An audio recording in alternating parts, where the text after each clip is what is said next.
नमस्कार, म तीर्थ कोइराला। अहिले मुलुक कोरोनाले ग्रस्त छ। कोरोनाका कारण हर क्षेत्र प्रभावित भएका छन्। जनजीवन अस्तव्यस्त देखिन्छ। यो अवस्थामा अहिले देशमा निषेधाज्ञा लागिरहेको छ। यस बीचमा हामी स्वास्थ्यको कारणले सामाजिक अस्तव्यस्तताका बीच पनि राजनीति अझ अस्तव्यस्त जस्तो देखिरहेका छौँ। त्यो राजनीतिक अस्तव्यस्तता सत्ताका कारण, शक्तिका कारण र राजनीतिक बेमेल र अनिश्चिततामा हामी दौडिरहेका छौँ। अहिले सत्ता पक्ष सबभन्दा कमजोर देखिँदैछ। प्रतिपक्ष आफैमा अन्यलमा दौडिरहेको छ।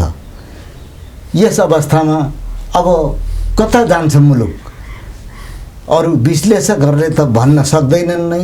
स्वयं राजनीतिका अग्रजहरू के भन्छन् यो पनि आफैमा अन्यल छ। यसैबीच हामीले आज अतुल्य कार्यक्रमको अतिथिमा पूर्व प्रधानमन्त्री तथा एमालेका वरिष्ठ नेता माधव कुमार नेपाललाई निम्ताएको छौँ। स्वागत छ यहाँलाई। धन्यवाद धन्यवाद। यहाँहरू केमा व्यस्त हुनुहुन्छ हिजो आज? हामी देशको अवस्थाबाट धेरै चिन्तित छौँ र जुन आशा अपेक्षा जनताले गरेका थिए, निकै ठुलो आशा गरेका थिए कम्युनिस्ट पार्टीको सरकारलाई सरकार बनाउनका लागि बहुमत र अति भन्नुहुन्छ भने अझै हामीले पूर्व एमाले तत्कालीन समयको र पूर्व माओवादी अहिले फेरि पुरानो अवस्थामा फर्केका छन्। त्यतिखेर दुईटै पार्टीलाई एकताबद्ध बनाएर नेकपा ले जसरी 2/3 बहुमत ल्याएको थियो त्यसले जनतामा निकै ठुलो सन्देश दिएको थियो, आशा जगाएको थियो। अहिले सबै उडायो सबै सपना होरीले भन्ने स्थिति भइदियो। त्यो कसरी त्यसको प्रारम्भ कसरी भयो? कसले गर्यो? अब यो कसले गर्छ त? मुलीको त जिम्मा हो त। मुलीले यसको निम्ति कस्तो काम गर्नु भएको छ, के कारणले समस्या खडा भएका छन् भन्ने कुरा खोज्नुपर्ने होइन। मुलीको ठाउँमा अहिले केपी शर्मा ओली बस्नु भएको छ। उहाँले सबै क्षेत्रमा निकै ठुलो समस्या खडा गरिदिनु भएको छ। यहाँहरूको पनि रोल होला नि? होइन, हामीले के गर्यौँ भनिदिनु पर्यो। हामी त आफ्नो तर्फबाट पोजिटिभ थिङ्किङ राखेर, पोजिटिभ कामहरू अघि बढोस् भन्ने चाहना राखेर, सरकार बलियो बनोस्, सरकारले राम्रो काम गरोस्, सरकार जनतामा लोकप्रिय बनोस् र हाम्रा सबै अनुभवहरू लिएर कमी कमजोरीहरूलाई सुधार गरोस् भन्ने चाहना राख्ने मान्छे। पार्टी पनि क्रान्तिकारी बाटोमा अगाडि बढोस्, लोकतान्त्रिक तरिकाले सञ्चालित होस्, कार्यकर्ताका सबै योग्यता क्षमताको ठिक ढङ्गको पहिचान गरेर मूल्याङ्कन गरेर कामको जिम्मेवारी दिइयोस्, विधिमा देश चलोस्, विधिमा पार्टी चलोस्। हामीले मदन भण्डारीले अगाडि सार्नु भएको जनताको बहुदलीय जनवादको मर्म र भावनालाई आत्मसात गरेर लोकतन्त्रका मूल्य र मान्यताहरू, अन्तर्राष्ट्रिय मूल्य र मान्यताहरू त्यसलाई आत्मसात गरेर मुलुक चल्ला, पार्टी चल्ला भन्ने सोचेका थियौँ। र केपी ओलीजीले यो जम्मै चिज सिद्ध्याउन थाल्नुभयो। विधि कहाँ तोड्यो? विधिको सुरुवात कहाँबाट हुन्छ त? पहिलो सुरुवात के हुन्छ भने कम्युनिस्ट पार्टी सामूहिकतामा चल्छ। यो सरकार जस्तो पनि होइन। कम्युनिस्ट पार्टीमा नेता प्रधान हुँदैन, नीति प्रधान हुन्छ। सरकारमा प्रधानमन्त्री त्यसको मूल भएर सबै प्रधानमन्त्रीप्रति जिम्मेवार पनि हुन्छन्। प्रधानमन्त्री र मन्त्रीहरू संसदप्रति जिम्मेवार हुन्छन्। तर कम्युनिस्ट पार्टीमा कमिटी भन्दा माथि कोही पनि हुँदैन। हामीले अवलम्बन गरेको लोकतन्त्रमा कम्युनिस्ट पार्टीको अथवा पार्टीको रोल भन्दा पनि प्रधानमन्त्रीको रोल बढी हुन्छ होइन अब संसदको रोल बढी हुन्छ र जिम्मेवार चाहिँ प्रधानमन्त्री हुन्छ भन्ने लाग्दैन यहाँलाई? सरकारको सन्दर्भमा प्रधानमन्त्री हुन्छ, पार्टीको सन्दर्भमा जिम्मेवारी बोक्ने हिसाबले अध्यक्षको बढी हुन्छ। तर प्रधानमन्त्री पनि पार्टीको कार्यकर्ता नेता हो। कार्यकर्ता नेताले पार्टीको मार्गदर्शनमा चल्नुपर्छ। कुन चिजमा पार्टीले हात हाल्ने, कुन चिजमा हात नहाल्ने, अन्तर्राष्ट्रिय अभ्यास, हाम्रो अनुभव र लोकतन्त्रका मान्यतालाई ध्यानमा राखिकन त्यो हामीले तय गर्ने कुरा हो। त्यो तय गर्नका लागि पनि छलफल गर्नु पर्यो, किन छलफल र बहसबाट नै निष्कर्षमा पुग्न सकिन्छ। हाम्रो केपी ओलीजीलाई छलफल र तर्क भन्ने बित्तिकै उहाँलाई इरिटेसन पैदा हुन्छ। यो कहाँबाट सुरु भयो? यो मिसअन्डरस्ट्यान्डिङ अथवा यो खालको प्रवृत्ति कहाँबाट सुरु भयो जस्तो लाग्छ यहाँलाई? केपी ओलीजीमा व्यक्तिवाद हुर्केर आयो। म नै सबै थोकौँ भन्ने त्यसको प्रारम्भ बिन्दु के थियो? यसको प्रारम्भ बिन्दु भनेको सत्तामा पुगिसकेपछि त्यो अचाक्ली भएर गयो र एउटा उखान छ, पावर करप्ट्स द पिपल। सत्ताले मान्छेलाई भ्रष्ट बनाउँछ र एब्सोल्युट सत्ताले, absolute power corrupts the people absolutely भनिन्छ। भनेपछि जब पावरको पुरै कन्सन्ट्रेसन हुन्छ, निरङ्कुश सत्ताले मान्छेलाई निरङ्कुश तरिकाबाट भ्रष्ट बनाइदिन्छ। प्रधानमन्त्री भनिराख्नु भएको छ भ्रष्टाचार गर्दिन, भ्रष्टाचार हुन दिन्न, शून्य सहनशीलता भनिराख्नु भएको छ। तपाईँ भ्रष्टाचारको कुरा गरिराख्नु भएको छ। कुरा उठिसकेपछि पार्टीभित्र छलफलको विषय बनाउनु पर्दैन। उठिसकेपछि त्यसको खोजबिन छानबिन गर्नु पर्दैन। सत्य तथ्य पत्ता लगाएर दोषीहरू छन् भने कारबाही गर्नु पर्दैन। यही होइन तरिका। शङ्का उपशङ्का लागेको छ भने कमिटी छानबिन गर्ने टोली बनाउन सकिँदैन। पार्टीभित्र गर्न सकिन्छ, सरकारले गर्न सक्दछ। तर उहाँ यस्ता कुरा सुन्न चाहनुहुन्न। उहाँका कामहरूको बारेमा कसैले प्रश्न खडा गर्न पाउँदैनन्, किनभने उहाँ आफूलाई सुप्रिम ठान्नुहुन्छ, उहाँ आफूलाई अल इन अल ठान्नुहुन्छ। त्यो समस्या उहाँमा रहेको व्यक्तिवादमा छ, अहङ्कारमा छ, सत्ताको मात लागेको स्थितिमा छ। प्रधानमन्त्रीको सहयोगीहरूको तर्क अथवा प्रधानमन्त्रीकै सार्वजनिक अभिव्यक्तिले गर्दा पनि त्यो सुन्दा पनि के लाग्छ, के भन्नु के बुझिन्छ भने सबै जिम्मेवारी मेरो हो, होइन, मैले गरेको कामको जिम्मेवारी मेरो। भोलि जेल जानु परे पनि म जान्छु, प्रश्न माने त्यसको जस लिने पनि म लिन्छु, अब जस पनि लिन तयार छु। त्यसैले म मेरो काम गर्छु भन्ने अभिव्यक्ति जस्तो देखिन्छ। कमिटीबाट पावर लिनुहोस् न त, त्यो कमिटीलाई चाहिँ त बुझाउनुहोस्। मलाई आँखा चिम्लेर काम गर्न देऊ, मेरो काममा 6 महिना कुनै पनि हस्तक्षेप नगर, 1 वर्ष के पनि नगर, या 5 वर्ष नगर भन्नु त सक्नु पर्यो। यहाँहरूले त्यो पनि दिन्छ भने ल पार्टीले त्यस्तो दियो, त्यो पार्टी कस्तो रहेछ भने मूल्याङ्कन बेग्लै होला, कस्ता नेता कार्यकर्ता रहेछन् भने मूल्याङ्कन बेग्लै होला। किन कसैले पनि पार्टीको प्रतिष्ठालाई ध्यानमा राख्छ किनभने कम्युनिस्ट आन्दोलनको प्रतिष्ठालाई ध्यानमा राख्छ भने उसले व्यक्तिभन्दा कमिटीलाई, पार्टीलाई ठुलो ठान्दछ। व्यक्तिले त आन्दोलन सिध्याइदिँदो रहेछ नि त। जस्तो केशवचन्द्र रायमाझीले सिध्याइदिए, उनी पनि त व्यक्ति नै हुन् नि, पार्टीका महासचिवै हुन् नि। जस्तो मिखाइल गोर्बाचोभले रुस नै सिध्याइदिए, उनी पनि व्यक्ति नै हुन् नि, राष्ट्रपति नै हुन् नि रुसको, र सिध्याइदिए उनले। किन भन्दाखेरि उनमा त्यो पार्टीलाई नटेर्ने तर गलत बाटो समात्ने, गलत दिशामा जाने त्यो प्रवृत्तिले गर्दाखेरि, अनि त्यसमा पार्टीले आवश्यक अङ्कुश लगाउन नसक्दाखेरि, नियन्त्रण गर्न नसक्दाखेरि, सुधार्न नसक्दाखेरि, अनि विकल्प बाटो तय नगर्दाखेरि व्यक्ति सँगसँगै पार्टी सिद्धियो, देशै सिद्धियो। अब अहिले प्रधानमन्त्री ले जसरी काम गर्दै आउनु भएको थियो यहाँहरूले सहयोग पनि गर्नु भएन सरकारले काम गरेका कामको उचित ढङ्गले प्रचार प्रसार पनि हुन सकेन भन्ने गुनासो धेरै छ। हामीले कहाँ बाधा गऱ्यौँ? कहीँ जुलुस निकाल्यौँ कि उहाँको निम्ति भजन कीर्तन गर्दै हामी हिँड्नुपर्ने थियो? के गर्नु पर्थ्यो?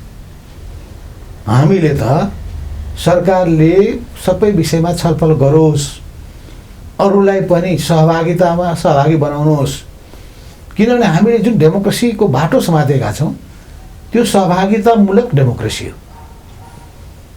त्यो अरू सबैको सहभागिता हुनुपर्दछ भन्ने मान्यता बोक्दछ। यहाँसम्म कि हाम्रो पार्टी विधानमा के लेखेको छ भने पार्टीका पार्टी सदस्यहरू सार्वभौम हुन्छन् र पार्टीका प्रक्रियाहरूमा विभिन्न प्रक्रियाहरूमा सामेल हुन्छन्। जनतालाई त हामीले आफ्नो गाउँ आफै बनाऊ भन्ने अभियान सुरु गरेदेखि 2051 सालदेखि नै जनताको सहभागिता योजना बनाउने कुरामा, योजना कार्यान्वयन गर्ने कुरामा, अनुगमन गर्ने कुरामा, लेखा परीक्षण गर्ने कुरामा जनताको सहभागिता चाहिन्छ। किन जनता त्यतिकै मुख दर्शक भएर बस्नु हुँदैन। तर जुन पार्टी महाधिवेशन भयो, पार्टी महाधिवेशनबाट एउटा पदमा राखिसकेपछि त्यो कार्यान्वयन गर्ने अधिकार त अध्यक्षमा हुन्छ नि, हुँदैन? कार्यान्वयन गर्ने, अगुवाई गर्ने अधिकार हुन्छ, लिड गर्ने। र ऊ केमा बाँधिएको हुन्छ भने विधानमा बाँधिएको हुन्छ। किन यो पार्टी त मैले पनि हाकेको हो नि 15 वर्षसम्म।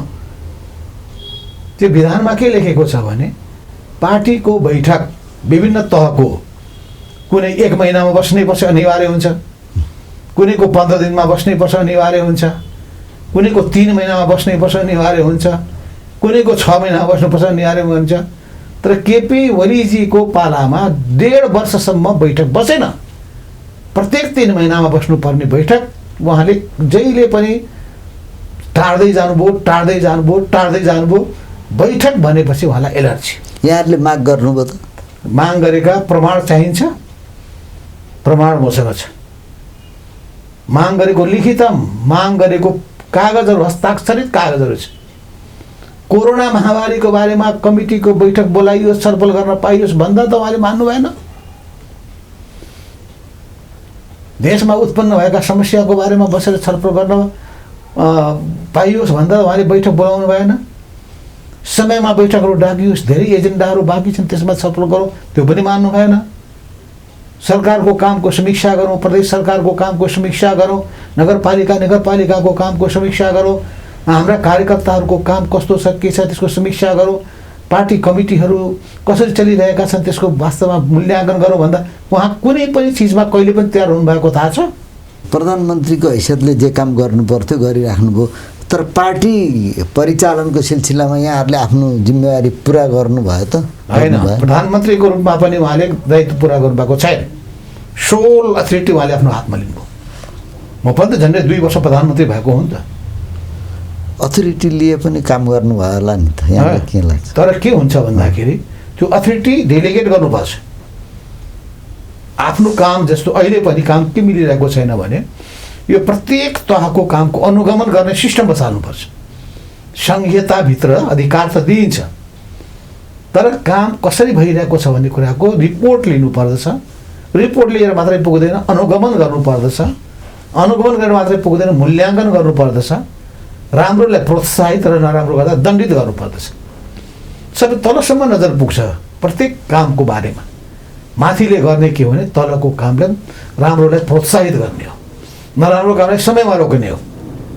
तर यहाँ कुनै पनि नगरपालिका गाउँपालिकाभित्रको काम भन्नुहुन्छ भने कहिले पार्टीमा छलफलको विषय बन्यो, प्रदेश सरकारको कामको कहिले समीक्षाहरू भए, कहिले मूल्याङ्कन भए। त्यो त अनुसार जस्तै जिल्लाको काम जिल्ला कमिटीले गर्ने अथवा प्रदेशको काम प्रदेश कमिटीले गर्ने कहिले भए, सङ्घीय कहिले भए। कसको दायित्व हो? पार्टीको प्रमुखको दायित्व होइन भएको छ कि छैन भन्ने बारेमा छलफल गर्नु। पार्टीको कमिटीको बैठकमा किन सबै नेता त माथि नै हुन्छन्, उनी नै प्रदेशको इन्चार्ज हुन्छन्। प्रदेशको इन्चार्जले जिल्लाका अध्यक्षलाई निर्देशित गर्छन्, जिल्लाका अध्यक्षले त्यसपछि नगरपालिकाका अध्यक्षलाई निर्देशित गर्छन्। अनि त्यसको निम्ति आवश्यक पऱ्यो भने माथिबाट सुपरभिजन जान्छ।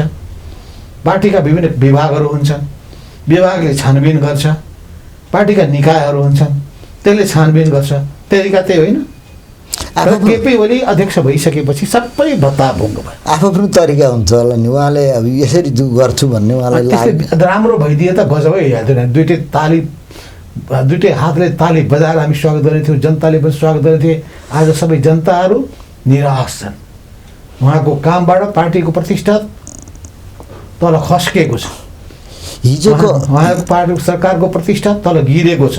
हिजोको लोकप्रियतामा ठुलो ह्रास आएको छ। हिजोको अवस्थामा यहाँहरू चाहिँ अलि बढी माओवादी नेतृत्वबाट अलि बढी प्रभावित भएर अलि आलोचनात्मक बढी हुनुभयो भन्छन्। सरकार माओवादीलाई कसले ल्यायो त पार्टीमा? पार्टी एकीकरण गर्दाखेरि माओवादीलाई ल्याउने मान्छे को? केपी ओलीजी होइन। पछि बल्ल हामीले पहिले त राम्रै भावना ल्याउनु भएको ठानेका थियौँ। पछि के रहेछ भने आफ्नो प्रधानमन्त्री पदलाई सुरक्षित गर्नका लागि उहाँले माओवादीलाई ल्याउनु भएको रहेछ, उपयोग गर्नलाई, उपयोगितावादको सिद्धान्त। अनि जब प्रधानमन्त्रीमा चाहिँ आफूले आइसकेपछि प्रचण्डलाई टेर्न छोडिदिनु भएको छ। अनि सुरुमा उहाँले उपयोग गर्न खोज्नु भएको छ, दुईवटा मिलेर सिँगै पार्टीमा आफ्नो हालिमुहाली चलाउन खोज्दाखेरि मैले यो तरिका ठिक होइन भने पार्टीमा सिस्टमबाट चल्नुहोस्, हेर्नुहोस्। दुवैजना मिल्नुभयो त्यो बेला, दुईवटा बेलामा मिल्नुभयो। मैले चोचो मोचो मिलेको मानिँदैन भने मैले, किनभने पार्टीको त हाँक्ने मान्छे, विचार निर्माण गर्ने कुरामा, सङ्गठन बनाउने कुरामा, आन्दोलन हाँक्ने कुरामा, सारा कार्यकर्ता शक्ति परिचालित गर्ने कुरामा यत्रो लामो समयका अनुभव भएका हामी जस्ता मान्छेहरू छौँ। हामी यो तरिका ठिक भएन हामीले भन्नु पाउनु पर्छ पर्दैन भन्ने अधिकार छ कि छैन? यो देशमा संविधानले त्यो अधिकार दिएको छ प्रत्येक नागरिकलाई। कम्युनिस्ट पार्टीलाई हामी लोकतान्त्रिक बाटोमा लानुपर्छ भने मदन भण्डारीले उहिले भन्नुभएको र लोकतान्त्रिकरण गर्ने जुन मान्यता हो यो 3 क्षेत्रमा लागू गर्नुपर्छ। एउटा पार्टीहरूभित्र, दोस्रो समाजमा, तेस्रो राज्य व्यवस्थामा। यो 3टैको लोकतान्त्रिकरणको नाम पनि जनताको बहुदलीय जनवाद। तर यी 3टै ठाउँमा उहाँले समाजको लोकतान्त्रिकरणसँग कुनै मतलबै छैन। पार्टीमा उहाँले एकाधिकार लागू गर्नुभयो, सरकार र सत्ता त उहाँको मुठ्ठीमा कैद भयो। मन्त्रीहरू सबै निरीह छन्। मन्त्रीलाई सचिवले चलाइरहेका छन्, सचिवलाई सिधै प्रधानमन्त्रीले चलाइनु भएको छ। राज्यका सबै निकाय, महत्त्वपूर्ण निकायहरू उहाँले आफ्नो डाइरेक्ट माध्यममा राख्नु भएको छ। यो लोकतान्त्रिक तरिका होइन राज्य सञ्चालन गर्ने। त्यसो हुनाले उहाँले वास्तवमा बहुत गलत तरिका अपनाउनु भएको छ, अप्रजातान्त्रिक तरिका अपनाउनु भएको छ। यो कारण के होला भन्दाखेरि उहाँमा ठुलो सैद्धान्तिक विचलन आएको छ। त्यो उहाँले कम्युनिस्ट पार्टीको मूल सिद्धान्त र मर्मलाई बिर्सिनु भएको छ र उहाँका सम्पूर्ण कुरालाई हेर्नुभयो भने उहाँमा गम्भीर दृष्टिकोणको विचलन छ। किन दृष्टिकोणको विचलन किन छ भने उहाँ आम जनताको विषयमा, सर्वहारा वर्गीय दृष्टिकोणको विषयमा गम्भीर हुनुहुन्न। उहाँ एक प्रकारले भन्नुहुन्छ दलाल र नोकरसाही पुँजीको प्यारो बन्नुभएको छ, जनताको प्यारो होइन। अब यहाँ र जनतालाई उपयोग गर्न खोज्नुहुन्छ, त्यो हो लोकप्रियतावादको उहाँ शिकार बन्नुभएको छ। र लोकप्रियतावादको शिकार भनेको त्यो त बहुत खतरनाक चिज हो। त्यो यहाँ चाहिँ अब नेकपा एमाले अझ मालेकालदेखि नै चाहिँ कोअर्डिनेसन केन्द्रको बेलादेखिको अब अझ अगाडिदेखि नेतृत्व पङ्क्तिमा रहँदै आउनुभयो। धेरैवटा समूहहरूसँग एकता पनि गर्नुभयो, धेरैचोटि विभाजनको एउटा पीडा पनि बेहोर्नुभयो। अहिलेको जस्तो अवस्था कहिले थियो? अहिलेको जस्तो अवस्था कहिले पनि थिएन। यो पछिल्लो एकताभन्दा पहिलेका सबै एकतामा मैले के रोल, महत्त्वपूर्ण भूमिका खेलेको छु। सुरुको एउटा कालमा थिएन, म जेलमा परेको थिएँ त्यो मुक्ति मोर्चा समूहसँग। तर मुक्ति मोर्चाका नेताहरूसँग सम्पर्क गर्नको लागि फेरि मैला फटाइएको थियो मदन भण्डारीसँग सम्पर्क राख्नलाई।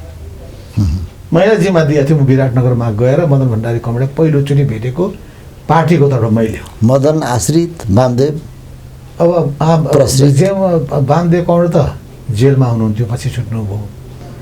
तर त्यो बेलामा चाहिँ जीवराज आश्रित, मदननाथ प्रसिद्धहरू हुनुहुन्थ्यो।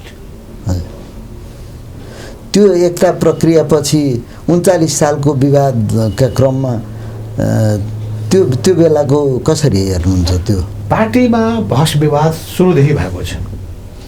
31 सालमा हामीले कस्तो किसिमको विचारमा आधारित सङ्गठन बनाउने भन्ने बारेमा छलफल गऱ्यौँ म र सिपी मैनालीले, र त्यो विचारको जगमा त्यसपछि कोअर्डिनेसन केन्द्रको 32 सालमा हामीले गठन गऱ्यौँ।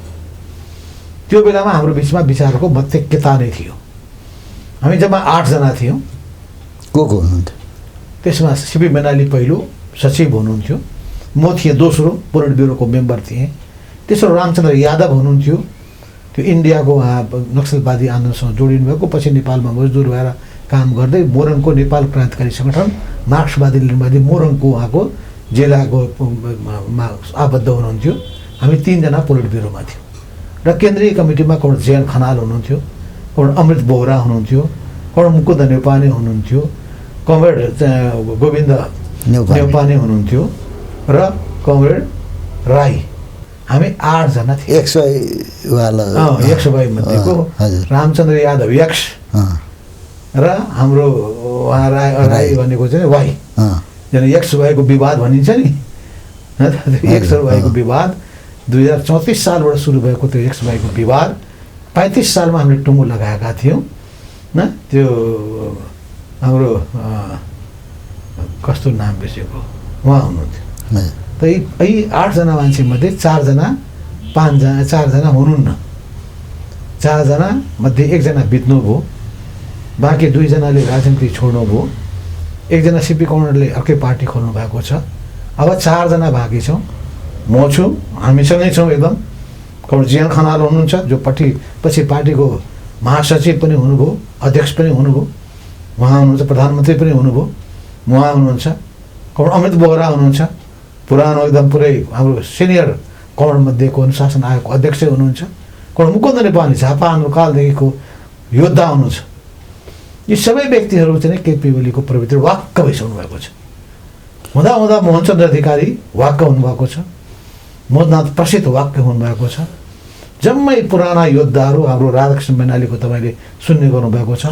झापा कालदेखि जेलमा बस्दाखेरिदेखि केपी ओलीका चाहिँ बारेमा धेरै धेरै उहाँहरूको टिप्पणीहरू आलोचना भएको हामी सुन्दछौँ। मेरो उहाँसँग सम्पर्क भएको त 2029 सालको अन्तिम समयदेखि हो भनेपछि कति भयो?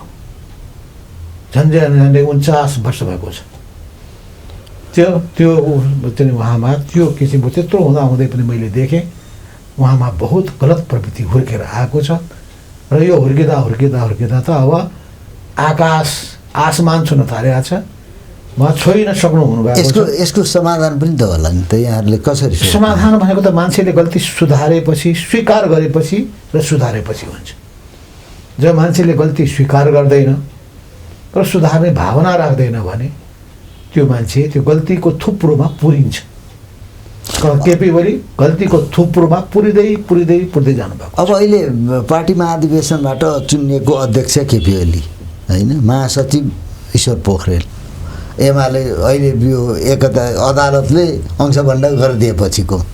अब उहाँहरू एकतिर हुनुहुन्छ, यहाँहरू अर्कोतिर हुनुहुन्छ, अनि मूल कमिटी उहाँहरू यही हो भनिराख्नु भएको छ आधिकारिकता। अब तपाईँहरू समानान्तर कमिटीहरू बनाउँदै हिँड्नु भएको छ। यसको तारतम्य त कहाँ कसरी मिल्छ? अनि महाधिवेशनबाट प्रत्यक्ष रूपमा चुनिनु भएको उपाध्यक्ष कमरेड वामदेव गौतम कहाँ हुनुहुन्छ? कमरेड युवराज गेवाली, अष्टलक्ष्मी साक्य, भीम रावल, उपमहासचिव घनश्याम भूषाल अनि सचिवहरू कमरेड गोकर्ण विष्ट, कमरेड भीम आचार्य, योगेश भट्टराई, अनि त्यो बेलामा महासचिवमा जम्मा 7-8 भोटले हारेको सुरेन्द्र पाण्डे, यी सबै कता हुनुहुन्छ? त्यो त अनि उहाँहरूको कुनै पद रहन्छ कि रहँदैन? महाधिवेशन आयोजक कमिटी अनि कसरी हुन्छ? विधानले दिँदैन, त्यो अनुमति दिँदैन।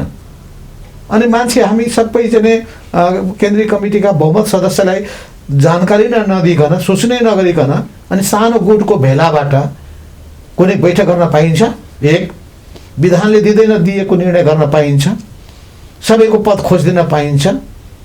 कसले खोज्न सक्छ त? केपी ओलीको गुटले एकलौटी निर्णय गरेको छ। उहाँ त आफै पार्टीले चोट्याइसक्नु, उहाँले पार्टी फोडिसक्नुभयो, उहाँ गुट चलाइरहनु भएको छ। पार्टीलाई चोइट्याएर सानो गुट चलाउनु भएको छ र त्यो गुटमा पूर्व माओवादीका केही मान्छेलाई तानेर लानुभएको छ र पूर्व माओवादीका मान्छेलाई लाँदाखेरि आनन्द मान्नुभएको छ। आफूसँगै काम गरेका सबै योद्धालाई सबैलाई किनारा लगाउन खोज्नुभयो। यहाँहरू पनि अझ प्रचण्डसँगै मिसिन खोज्नु भएको छ भन्ने कसले मिसिन्छ? हाम्रो आफ्नो इतिहास छैन, हाम्रो आफ्नो योगदान र भूमिका छैन, हाम्रो छुट्टै अस्तित्व छैन, हाम्रो आफ्नै व्यक्तित्व छैन। यत्रो पार्टी र आन्दोलन हाँकेर आएको मैले भनिहालेँ। विचार निर्माण गर्ने कुरामा, सङ्गठन चलाउने कुरामा, आन्दोलन हाँक्ने कुरामा, सिङ्गो पार्टीको शक्ति परिचालन गर्ने कुरामा, सिङ्गो राजनीतिक सबै क्षेत्रहरूमा राजनीतिक यस्ता जटिलताहरूमा हात हालेर त्यसलाई सिधा बाटोमा एउटा जुन हाम फाल्दै परिवर्तनको अभियानलाई सफल बनाउने कुरामा भूमिका खेलेका हामी मान्छेहरूले कसैसँग त्यो मिल्नु, कसैसँग आत्मसमर्पण गर्नुपर्ने, जानुपर्ने केही आवश्यकता पर्छ हो। भोलि कम्युनिस्ट आन्दोलन एकताबद्ध गराइनेछ, मोहन विक्रमजीसँग कोसिस गरिनेछ, मोहन वैद्यसँग कोसिस गरिनेछ, त्यसै गरी हाम्रो नेकपा विकल्प समूहसँग कोसिस गरिनेछ, प्रचण्डजीसँग कोसिस गरिनेछ, डाँडमान भिजुकजीसँग कोसिस गरिनेछ, सिबी मैनालीसँग कोसिस गरिनेछ र केपी ओलीसँग पनि अहिले सबै जान खोजेकाहरूमध्ये अनि त्यस्तो ठिक होइन भने ठाने इमान्दार मान्छे छ भने कोसिस गरिने। आफ्नै पार्टी मिलिरहेको छैन, अब कहाँ कता एकता हुन्छ यहाँहरूको? अब हामीलाई किनारा लगाइसकेपछि, भित्तोमा पुर्याइसकेपछि हामीले के चुप लाएर बस्नु, समर्पण गर्नु, मैदान छोडेर भाग्नु, जोगी बन्नु कि के गर्नु? केपी ओलीको प्रताडनामा परेका, अन्यायमा पिल्सिएका कार्यकर्ताहरूमा जो निराशा बढेको छ, त्यो निराशा हामी ठुलो ठुलो हेरेर बस्नु, उनीहरूमा आउन सक्ने पलायनको अवस्था देखेर हामी आँखा चिम्लेर बस्नु कि तिनीहरूमा नयाँ ऊर्जा पैदा गर्नु, नयाँ विश्वास पैदा गर्नु, कम्युनिस्ट पार्टी र आन्दोलनको भविष्य छ भन्ने विश्वास, उनीहरूमा आत्मविश्वास जगाउनु, यो हाम्रो कर्तव्य हो कि होइन? यो कसैले कर्तव्य दिनुपर्छ, जिम्मेवारी दिनुपर्छ। 31 सालमा कसैले मलाई जिम्मा दिएको थियो, 28 सालमा म काठमाडौँमा आउँदाखेरि कम्युनिस्ट पार्टी बनाउनुपर्छ भन्दाखेरि मलाई कसैले जिम्मा दिएको थियो। 26 सालमा जब म कम्युनिस्ट पार्टीको सदस्य भएको थिएँ पुष्पलाल समूहको, 22 सालदेखि म प्रत्यक्ष राजनीतिमा लागेका थिएँ। त्यो प्रेरणाबाट, सत्प्रेरणा आफ्नो त्यो परिस्थितिलाई चाहिँ हेरिकन, चाहे किताब पढेर प्रभावित भएको होस्, समाजमा भएको जुन व्यथिति र यो शोषण उत्पीडनले गर्दाखेरि त्यसलाई अन्त्य गर्ने भावना जागेर होस्, एउटा पवित्र भावनाका साथ यो आन्दोलनमा समाहित भइयो, अगाडि बढियो र झन्डै झन्डै शून्य अवस्थाबाट आन्दोलनको सुरुवात गरियो, बीजारोपण गरियो। आज त्यो रुख फैलिएको छ र केपी ओलीले सबै हाँगा बिङ्गा काट्ने मात्रै होइन, जरै खेलेर केपी ओलीले त सिधाइदिनुहुन्छ। उहाँलाई कम्युनिस्ट पार्टीप्रति कुनै माया छैन।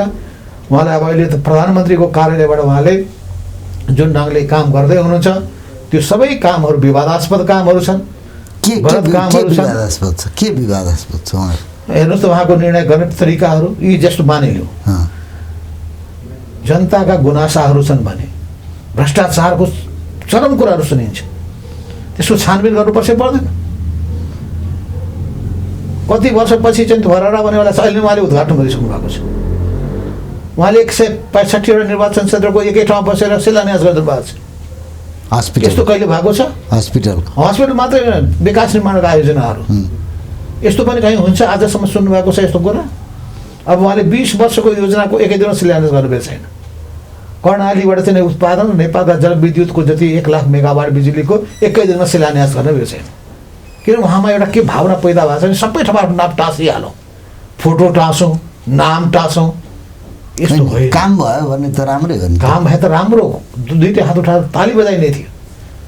अनि काम त पहिले हुनु पऱ्यो नि। के काम भएको छ? मैले त्यो बेलामा संसदमा बोलेको कुरा अहिले जानुहोस् तपाईँ साँखोको बाटो, अहिले म भन्छु, अहिले साँखोको बाटो हेर्नुहोस् के छ हालत। खालि त्यो बालुवाटारको अगाडिको बाटो बनाएर हुन्छ?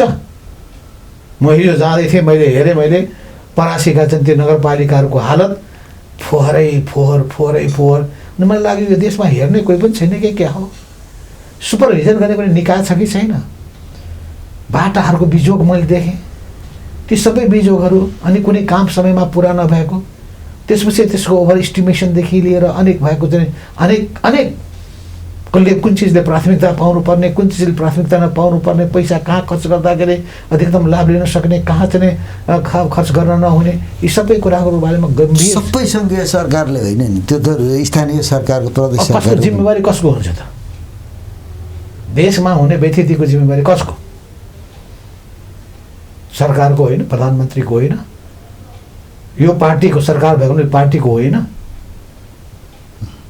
जुन ठाउँमा आफ्नो पार्टीको आदेश निर्देशन चल्छ त्यहाँ सिधै होला, जुन ठाउँमा सिधै चल्दैन जनताको माध्यमबाट होला, त्यहाँको कार्यकर्ताले प्रचारण गरेर होला, उनीहरूलाई विज्ञापन पत्र दिएर होला, ध्यान आकर्षित गरेर होला, सुझाव सल्लाह दिएर होला, दबाब दिएर होला, या केन्द्रीय सरकारले त्यो आफ्नो अनुगमन प्रणालीलाई बलियो बनाएर होला, केही त होला। उपाय त नि समस्या छ भने समाधान निकाल्न सकिन्छ। अब यहाँ त जिल्लामा भर्खरै हिजो पनि गएर आएँ भन्नुभयो, अन्त पनि हिँडिराखेको थाहा पाइराखेको छु।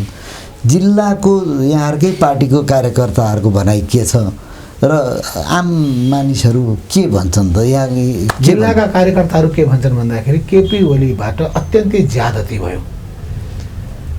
अब जिल्लाको चुनावबाट पार्टीको अधिवेशनबाट चुनिएर आएका अध्यक्षहरू, सचिवहरू केपी ओलीलाई बा नभने बापत सबलाई निकालिएको छ। झापा जिल्लामा त्यहाँका जिल्ला कमिटीका सबै सचिवालय र सदस्यहरू, जिल्लाको सदस्यहरू सबलाई निकालिदिएको छ। मकवानपुरमा त्यही छ, काभ्रेमा त्यही छ, सप्तरीमा त्यही छ, सबै जिल्लाहरूमा त ती निकालिएका भेटेर हिँड्नु होला। अनि त्यो भएपछि गर्नु के? रोएकाहरू, कल्पिरहेकाहरू, पीडामा परेकाहरू, वेदना भएकाहरू, पीडितहरू सबै एक ठाउँमा जम्मा भएको छ। केपी पीडित यो अभियान परिवर्तन अभियान हो यो। हामी सबै केपीकोबाट पीडित भएका छौँ, त्यसको निम्ति आँट गर्ने योद्धाहरूको अभियान हो यो। केपी ओलीको पक्षमा भएका मान्छेहरूमध्ये पनि असल मान्छेहरू पनि हुनुहुन्छ। यो ठिक भइरहेको छैन भन्ने उहाँलाई पनि परिरहेको छ, तर उहाँहरूमा हिम्मत छैन, साहस छैन, गलतलाई गलत भन्न सक्ने उहाँहरूमा त्यो देखिँदैन। यो ठिक्क त्यो निरङ्कुश बादशाहकोमा कस्तो हुन्थ्यो भन्दाखेरि जे गरे पनि राजाले सबै राम्रै गर्छन् भनेर ठान्थ्यो, प्रशंसा गर्दा रहेछ। राजाले अनुचित काम गर्यो भने वाह क्या राम्रो भन्दिने। यहाँ 15 वर्ष नेतृत्वमा बस्नुभयो, यहाँलाई पनि त त्यसो गरे होला नि त? गरेन? मैले त सबै गराए सल्लाह लिने गर्थेँ।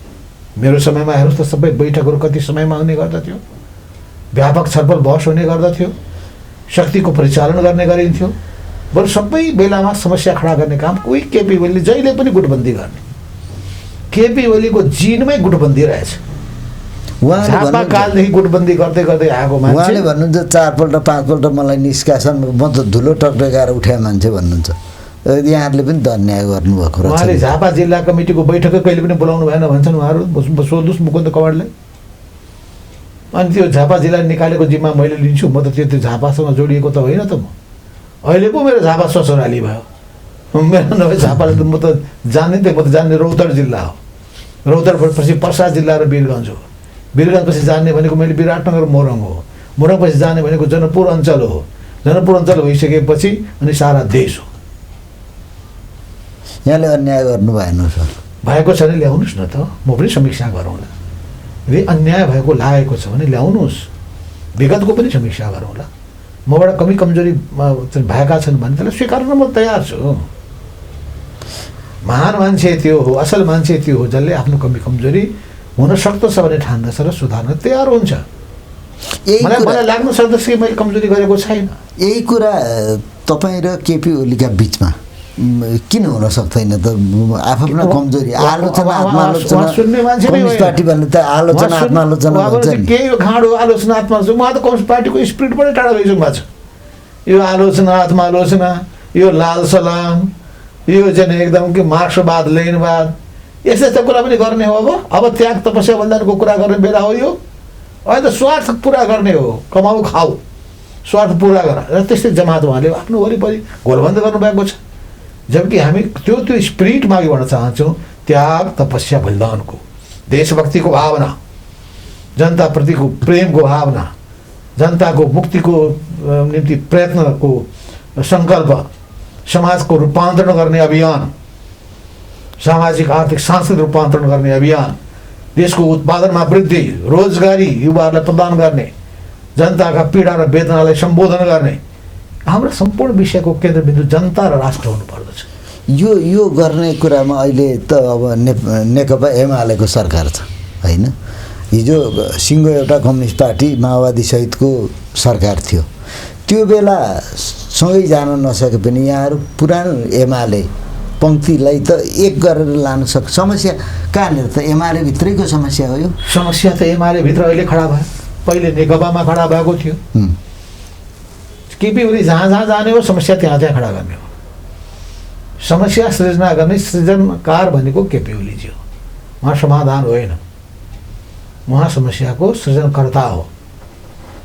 किनभने उहाँमा दम्भ हाबी भएको छ, प्रधानमन्त्री भएको सत्ताको मात लागेको छ। उहाँ त के भन्नुहुन्छ, त्यो प्रधानमन्त्रीको कुर्सीमा कसैले ताक्यो भने कुर्सी नै भाँचिदिन्छु, त्यस्तो मान्छे हो उहाँ। अब प्रधानमन्त्री हट्नु पर्दाखेरि सिङ्गै पार्टीले सरकारबाट फालिदिएको होइन, थाहा छ छैन? प्रधानमन्त्रीबाट हट्नु पर्दाखेरि सिङ्गै पार्टीले सरकारबाट हटाइदिनु भयो। वामपन्थी सरकारले नै समाप्त पारिदिनु भयो उहाँले, कम्युनिस्ट पार्टीले नै सरकारबाट निकालिदिनु भयो एमालेलाई। त्यो मान्छे हो, व्यवहार देख्नु भएको छैन। यदि उहाँले छोड्नु परेको थियो भने त अर्कोलाई प्रधानमन्त्री बनाएर त वामपन्थी सरकार त रहन सक्थ्यो होला नि। अब पदको लागि त अब यहाँलाई पनि त आरोप लाग्छ नि। के उहाँको कहिले पद मैले मागेँ, उहाँले तेस्रो अध्यक्ष दिँदाखेरि मैले अस्वीकार गर्थेँ, चाहिँदैन त्यस्तो अध्यक्ष। अस्ति पनि मलाई प्रधानमन्त्रीको निम्ति अध्यक्षको निम्ति विभिन्नले भनेका होइनन् कि मैले भने दलको नेता म हुन्छु भने, प्रधानमन्त्रीको दावा गरेर मैले गरेँ। अहिलेसम्म मैले बताउनुपर्छ। महाधिवेशनसम्म पर्खिन तपाईँले पनि सक्नु भएन, प्रचण्डले पनि यो सरकारको पूर्ण कार्यकाल थाम्नु भएन। त्यति किन प्रचण्डसँग त उहाँले लिखित गोप्य सहमति गर्नुभएको रहेछ। आधा कार्यकाल प्रधानमन्त्री उहाँ हुने, आधा कार्यकाल प्रचण्ड हुने, हामी कसैलाई थाहा नदिइकन। अनि अर्को सहमति गर्नुभएको रहेछ, पार्टीको एउटा बैठकको अध्यक्षता केपीले गर्ने, अर्को बैठकको अध्यक्षता प्रचण्डले गर्ने। यो दुइटै उहाँले पालनै गर्नु भएन।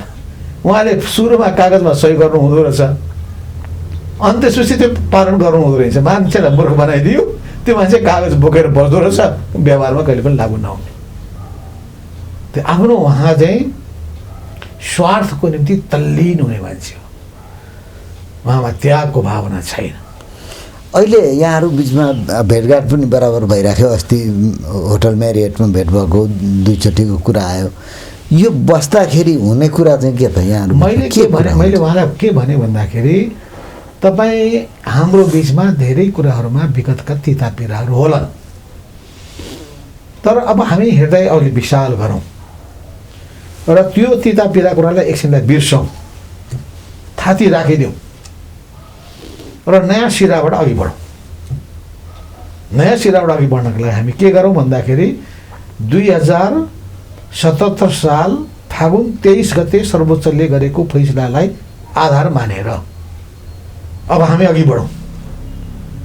त्यसको निम्ति त्यसले गरेको जुन फैसला छ कि 2075 साल जेठ 3 गते भएको एकताभन्दा पहिले दुईटै पार्टीहरू आफ्नो आफ्नो ठाउँमा फर्क भनिसकेपछि अब हामी फेरि पूर्व एमालेहरू एक ठाउँमा जम्मा हौँ। जेठ 2 गते जुन जुन कमिटीहरू थिए, नेताहरू जसले जसले जिम्मा पाएका थिए, त्यसलाई हामीले वैधानिकता दिउँ, पुनर्जीवित गरौँ।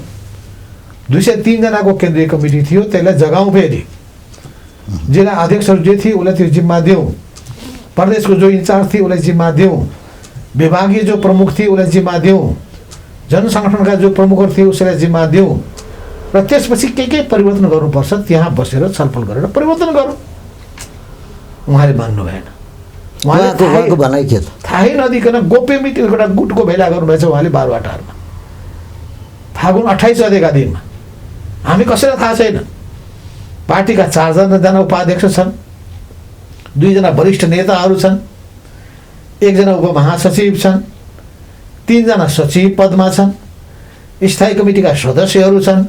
हुँदा वामदेव गौतमलाई पनि थाहा नदिकन र उहाँसँग जोडिएका मान्छेलाई पनि थाहा नदिकन गोप्य एउटा मिटिङ गर्नुभयो। त्यसलाई केन्द्रीय कमिटीको बैठकको नाम दिनुभयो, विशेष बैठक।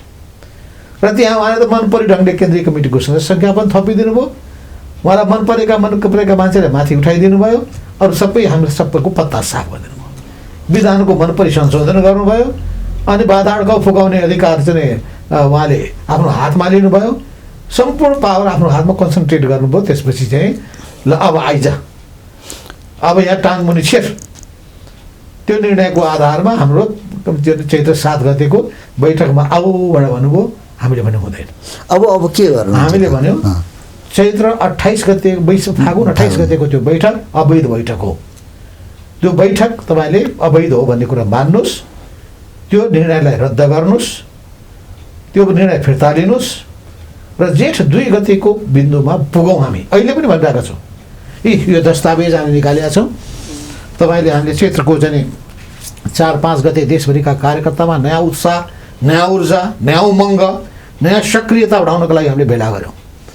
यो पार्टीको झन्डालाई बुलन्द गर्नका लागि, कार्यकर्तामा नयाँ जोस र जाँगर दिनका लागि, उहाँबाट पीडित भएका मान्छेलाई पीडित नहो, यो पार्टी नछोड, आन्दोलन नत्याग, यसैमा बस। हाम्रो भविष्य छैन कि ठान्ने मान्छेले छ, भविष्य यही छ।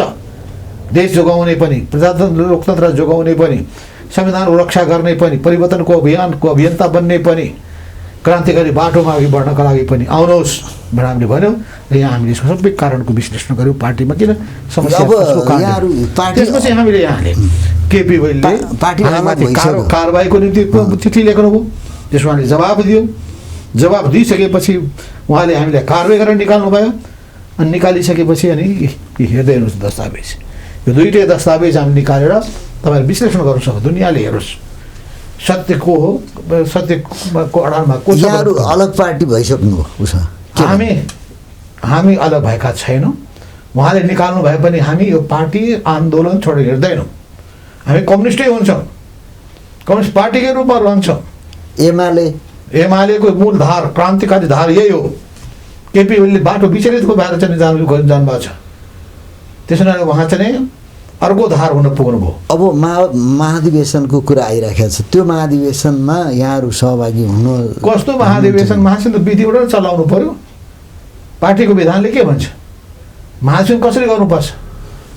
पल्टाउँ, हाम्रो विधान पल्टाउँ, नियमावली हेरौँ, अघिल्लो हाम्रो सर्कुलरहरू सबै हेरौँ। अब यो सरकार के पानीहरू हेरौँ। यो अहिलेको अवस्थामा सरकारले तपाईँले गलत गर्नुभएको छ भने फेरि त्यसलाई सुधार्नुहोस् न। पार्टी मिलाएर जान्छ हामीले नारा दिएका छौँ, हेर्नुहोस्, नेपाल नेकपा एमालेको एकता बचाऊ, कम्युनिस्ट आन्दोलनको रक्षा गर्नु। ठिक छ, पार्टी तर उहाँले कम्युनिस्ट पार्टी विभाजित गरेर कम्युनिस्ट पार्टीलाई विसर्जनमा पुर्याउँदै हुनुहुन्छ। पार्टी त यो भयो, अब सरकार के हुन्छ? यहाँहरू त के अरे काङ्ग्रेसलाई जसपालाई चाहिँ सत्ता बरु तिमीहरू चलाऊ, ओलीलाई झारौँ भन्नेमा लाग्नु भएको छ भने। ओहो, मैले त उहाँलाई भेटेर भने अध्यक्ष पनि तपाईँ नै रहनुहोस् न, प्रधानमन्त्री पनि तपाईँ नै रहनुहोस्, हामी मिलेर जाउँ। मलाई बरु पहिलो दिन राम्रै कुरा गर्नुभएको थियो। अनि बहुमत कसरी पुग्छ भने म बहुमतको निम्ति कमरेड प्रचण्डसँग कुरा गर्छु नि, तपाईँको सरकारको बहुमत पुरै दिने काम मेरो हो पनि भने मैले। अनि कसरी पत्याउने भनेपछि मैले एउटा लिखित सम्झौता गरौँ, त्यो सम्झौता गर्नलाई 2-2जनाको टिम बनाइदिउँ। दोस्रो दिन बिहान सबै बल्खुमा पुगेर त उहाँले यति अनाप शनाप उहाँले गाली गलौज गरेर भाषण प्रयोग गर्नुभयो, भाषण गर्नुभयो र एकदम पुरै मान मर्दन गर्ने गरी उहाँले बोल्नुभयो। अनि उहाँको मान मर्दन सबै राजा महाराजाको त धम्की नसर्ने मान्छे माधव नेपाल, त्यो बेलाका भन्नुहोस् अरू पार्टीका सामु नजोग्ने मान्छे म माधव नेपाल। अनि केपी ओलीको यो चाहिँ मलाई कारबाही गरेको कुराबाट म एकदम डराएर थर कामेर मैदान छोड भाग्छु। उहाँले मलाई ल्याएको यो आन्दोलनमा उहाँले नक्कली कुरा के गर्नुहुन्छ भने माधव नेपाललाई मैले पो राजनीतिमा ल्याएको। केपी ओलीलाई थाहा होस् 2026 सालमा वीरगञ्जको ठाकुरराम कलेजमा आइकम पढ्दै पुष्पराज समूहको सदस्य भएर त्यसको सचिव हुने मान्छे माधव नेपाल। अब यो थाहा होस् 2022 सालमा म चौधरी जिल्लामा प्रगतिशील राजनीतिमा आएर मार्क्सवादका किताबदेखि लिएर प्रगतिशील साहित्यका रचनाहरू पढ्न सुरु गरेको 22 सालदेखि हो। केही बेला थाहा होस् कि मैले नै त्यसपछि काठमाडौँमा गएर चाहिँ त्यस विभिन्न वामपन्थी समूहसँग कुराकानी गर्ने त्यो प्रक्रिया सुरु गरेको हो। त्यसपछि गएर म विराटनगरमा गएको 28 सालमा र केपी ओलीसँग मेरो भेट भएको कहिले 29 सालको चैत महिनामा। त्योभन्दा पहिले भेट कोसँग भएको मुकुन्द नेउपानेसँग।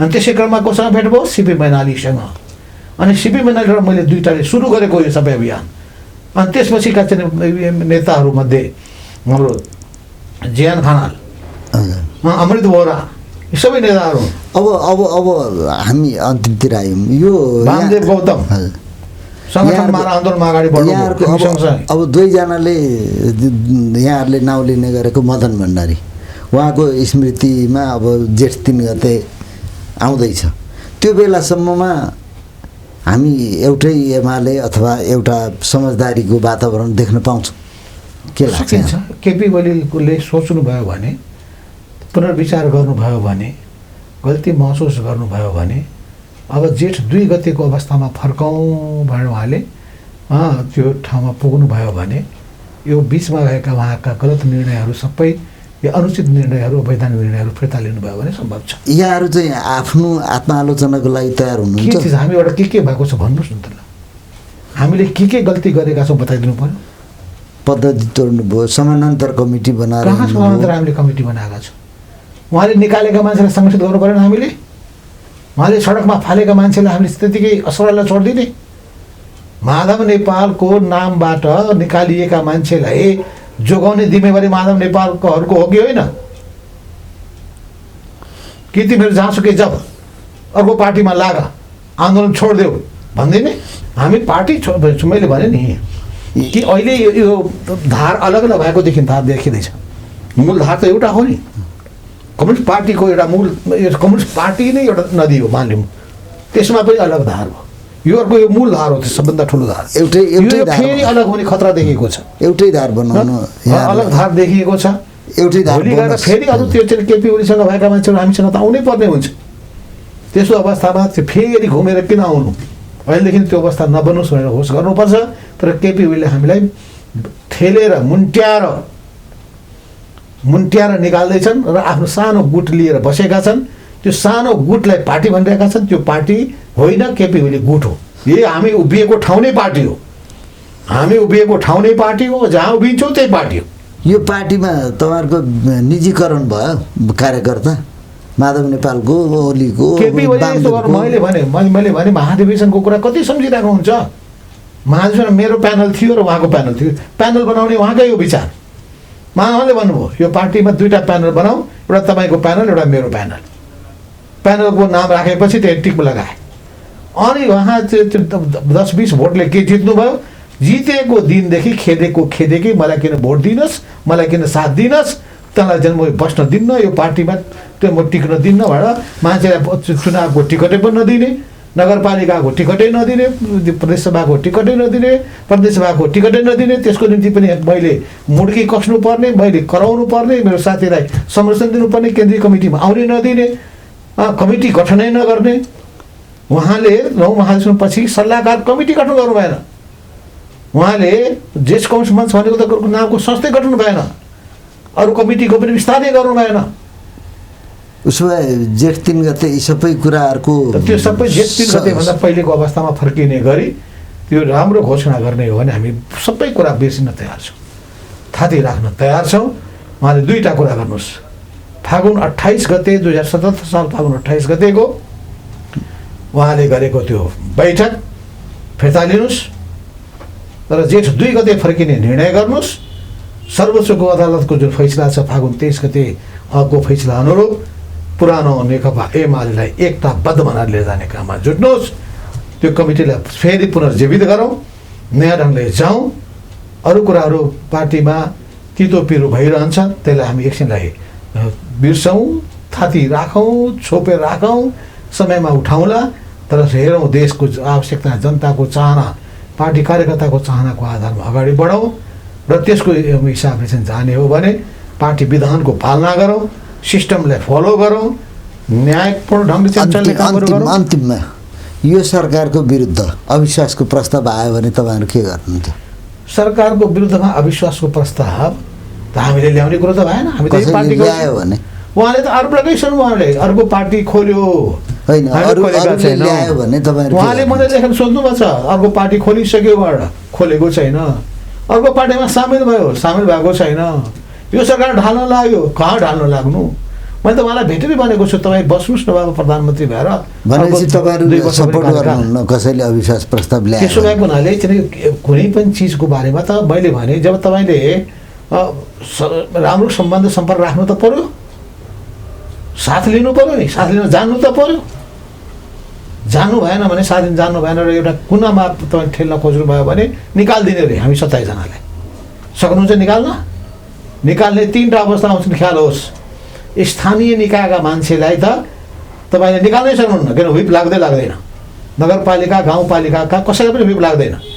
उनीहरूले पार्टी नै परित्याग गरे, आफै परित्याग गरे भने निकालेर हुँदैन। आफै परित्याग गर्नुपर्छ र अर्को कुनै पार्टीमा सामेल भएका छन् भने उनलाई पार्टीबाट हटाउन सकिन्छ, पदबाट हटाउन सकिन्छ।